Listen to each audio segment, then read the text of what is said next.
We are back with our final segment of this evening here on the Screen Team. Chris and Guy ready to review this next film. It's called Insidious Chapter 4. It continues on with the Insidious story, and it's a story that I stopped with after Chapter 1. But Guy, he has watched Chapter 2, Chapter 3, and now Chapter 4. It came out in early January here, 2018. Guy, is this the big hit of 2018? It's a horror movie in January. Hey, Split came out last year. That wasn't bad. Yeah. You're talking a needle in a very big haystack. Very big haystack. So what's wrong with this film? Why should... Because it shouldn't exist. Okay. It's a midquel. A midquel? It is the sequel to the prequel. Sequel to the prequel. And what was the prequel? Insidious Chapter 3. I didn't know that. Insidious Chapter 1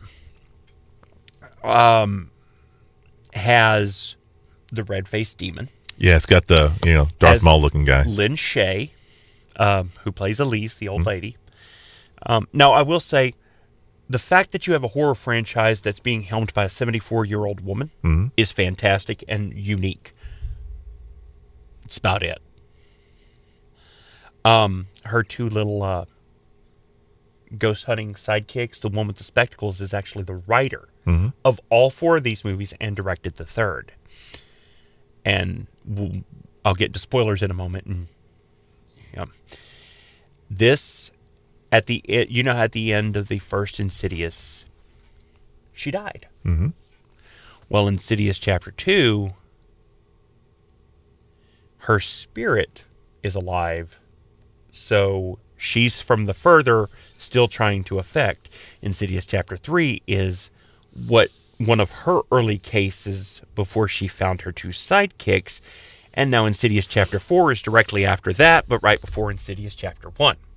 I'm following along now. I'm glad you are. I thought the end of Insidious 3, because it ended with the red-faced demon appearing. Okay, goes directly into that. Insidious Chapter 4, where does this fit in the story? No.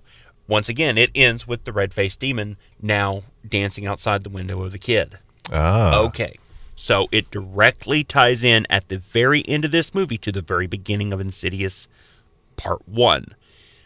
So there should be no more films. There can't be any more films.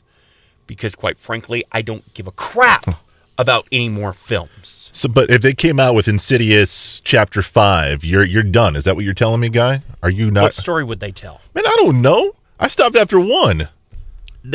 Okay. We're getting into spoilers now because I'm going to get into this movie. You see Elise, Lynn Shay's character, as a child. The house she grows up in, she still sees ghosts, she still talks to the dead, and her father tries to literally beat it out of her with a rod cane, locks her in a basement. When she's down there, you see bodies, you hear voices, and somebody gives her a key. She opens up the key. And it releases a demon. The demon then kills her mother, who actually believes her. Right before that, she had given her like a rape whistle and said, if you need me, whistle and I'll be there, even though she was in a trance and didn't do that. And then she gets a call. You realize that was all just a dream. She was remembering. Then she gets a call that the hauntings are continuing in her old childhood home, another person who lives there, who is into ghosts. She goes back to her hometown in New Mexico, comes across her brother who she's estranged with, meets her nieces who she's never met, goes through this, and you meet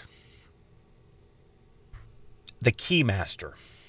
Is he like the gatekeeper? Yeah. Yeah. But he he is a ghost who has keys on his fingers. Okay. And does things like when you're screaming, he'll take his first finger, stick it in your throat, and lock your voice off. Wow. Then he'll take his second finger, stick it in your chest, and unlock to remove your soul. He has the key to your soul. And then possesses you. It's an interesting concept. Sure. Poorly executed. Was the CGI just bad or what? The writing was hokey in all the wrong spots. The comedy was horribly forced and not funny. You seem angry at this film, Guy. Is that true? I feel betrayed by this film. Well, let me ask you: Were you a fan of the first three? I'm guessing you were. I was a fan of the first one. The second one was good, and the third one was serviceable. Okay. But this is the first one in the franchise that is the Freddy's Dead, the Final Nightmare of the Insidious franchise. Yeah. It takes all the wrong turns for all the wrong reasons to get to the wrong results. The humor is very forced, and you know how I said Specs, the sidekick with the glasses, he wrote all these. Her grown niece, at the end of the film, just starts kissing him for absolutely no reason. Clearly, he was, nerdy guy gets kissed by hot girl. And I almost felt gross by it. And as far as bad humor, he keeps trying to, the other one keeps trying to throw out the joke, she's psychic, we're sidekicks. Yeah. So. Do you find that funny? No, not really. Do you find that charming? No. Okay, try having that entire joke hammered home about 35 times. That's a lot of times, Guy. Guy, I don't want to see you mad. I don't want to see you angry. How about we talk about something that you do like, and that's directing. Can we talk just for another minute or two about 12 Angry Men? Right now, I'm an angry man. I don't want you to be an angry man. I want you to be happy. I want you to let us know about art and all the greatness art can provide for us. So please tell us about 12 Angry Men, and let's just put it Insidious Chapter 4. Let's put that away for right now. Let's not talk about that again. Oh, fair warning, if it's on Redbox, don't waste your money. There you go. That's our review. If I was to give this a letter grade, it is a D-. The only saving grace is Lynn Shay, a 74-year-old woman helming a horror franchise, is the only saving grace of this film. And even some of her dialogue, you could tell she was struggling with because it is so hokey. And I'm so disappointed. But most Hollywood believes January is their garbage season anyway. Yeah. This film deserves to be on that garbage pile. Yeah. All right, there you go. Insidious Chapter 4. Guy, before you leave, 12 Angry Men, when's it going down? It is going down at the end of March. It will be March 23rd, 24th, 25th, 30th, and 31st. It is a production by the Stage Company. We are going to be holding it at the Historic Rogers Theater. Tickets are $10 for adults, $5 for children, 12 and under. And it's for the whole family, but it is a heavy drama, so be forewarned for that. Sure. But there is nothing that's untoward for children. There is social commentary, and if people go out of this with kind of a, you know what, I might want to think a little bit about something, then we did our job. If they go out going, well, I was entertained for 2 hours, then we did our job. Yeah. A lot of talented folks. It's going to be a great production. Make sure you check out 12 Angry Men in March over at the Rogers Theater, brought to you by the Stage Company. And make sure you never check out Insidious: The Last Key. There you go. Ever. Guy, thank you very much for coming on the show. Appreciate you as always. I suffer through these for you guys, just so you know. I suffer so that you don't have to.